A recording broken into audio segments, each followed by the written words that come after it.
Hello everyone, my name is John Lin. Today, I'm going to share my experiences in environmental education and conservation, which is wild bird conservation through farmer and community collaboration in Taiwan. Everything happens here in my home country, Taiwan. And more specifically, the northeast corner of Taiwan, my hometown, Yilan. In Yilan, the rice paddies are only harvested once per year. During winter, the paddies are essentially left empty, only with water to make sure that they are taking good rest. And this kind of paddies are very similar to the wetland.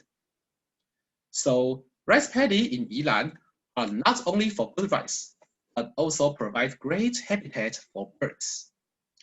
It's very easy to see plenty of birds in the rice paddies in Yilan. However, this seemingly win-win situation has big problems behind the scene. One of them is the heavy use of pesticide, which kills some bugs in spring. And the biggest problem is loss of rice paddies, which also means loss of habitat and loss of the wetland. Even more unfortunately, all the paddies are private lands.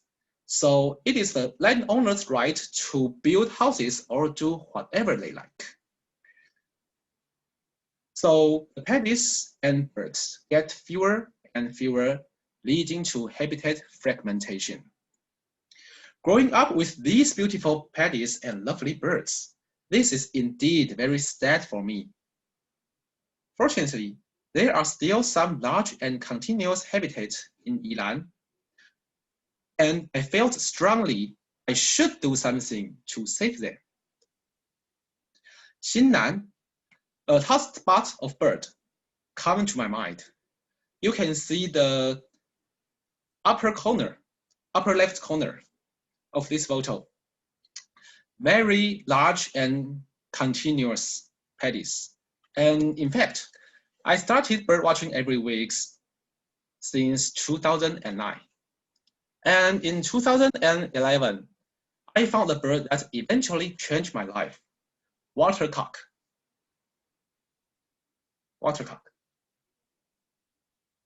But how can a bird change my life? Well, let me first introduce this lovely bird. Watercock is called tiandong, candong in Taiwanese.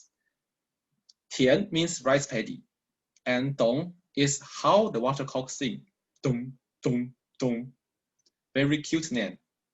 About 50 years ago, they are common, but now it's very rare in Taiwan because of pesticide overdose. Finding them in Xinnan made me eager to protect the rice paddies. And luckily, the paddy where I found watercock belongs to a great farmer. At that moment, I decided to reveal my conservation idea to him.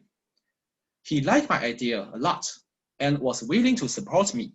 So it comes the birth of Xinnan Tiandong rice in 2014. We collaborate with the local farmers and transform the conventional farming into eco-farming.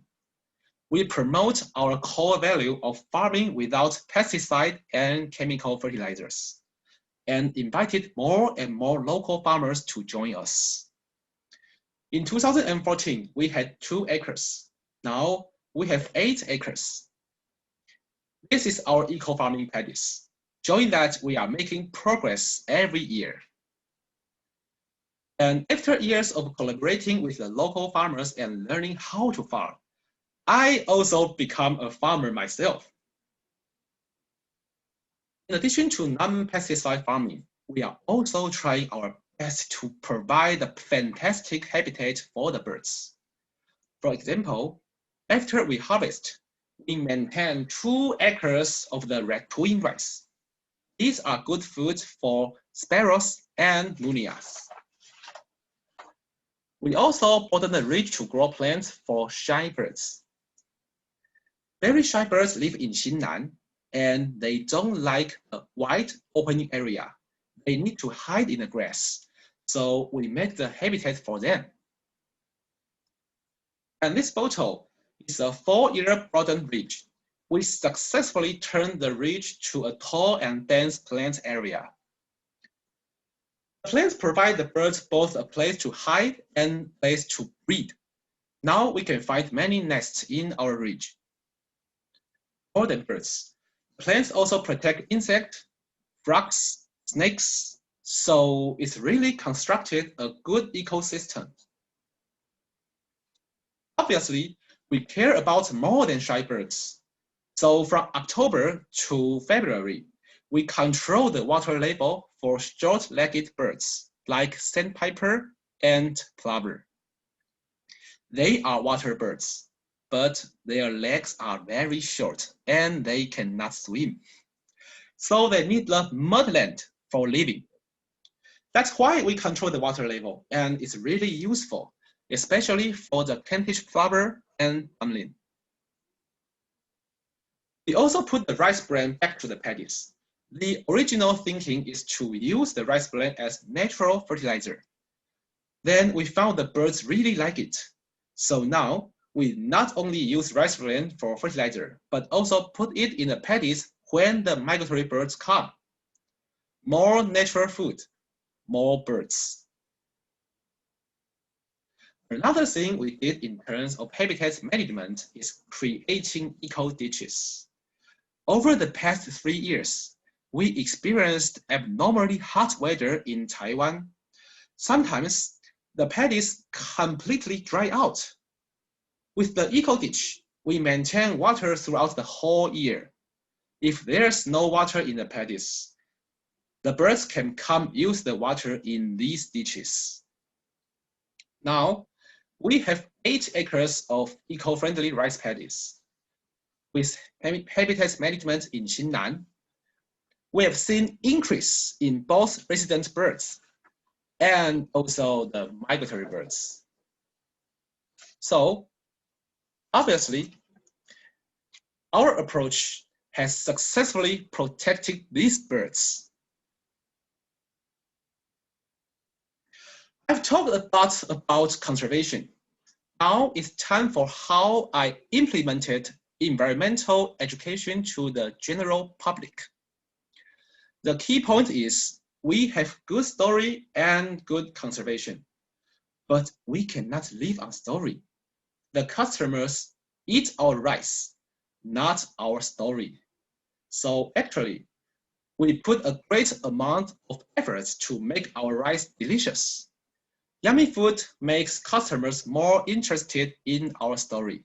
This is really useful. We also make sure that customers can participate in our story. Our paddy education and activities include bird watching, farming experience, and even deep into community, such as habitat management and farmer talks. All of these activities connect the customer and the local farmers. I believe this is the best way to make people truly understand the reality and hope in the conservation efforts. Finally, we promote our approach to a wider range of habitats in Yilan. Now, there are 3 other places joining us on habitat management, and all of them has pretty good conservation results. Having been lucky and seeing my efforts pay off, I am motivated to keep working hard. I really hope the birds will all come back, and most importantly, never disappear again. Thank you very much.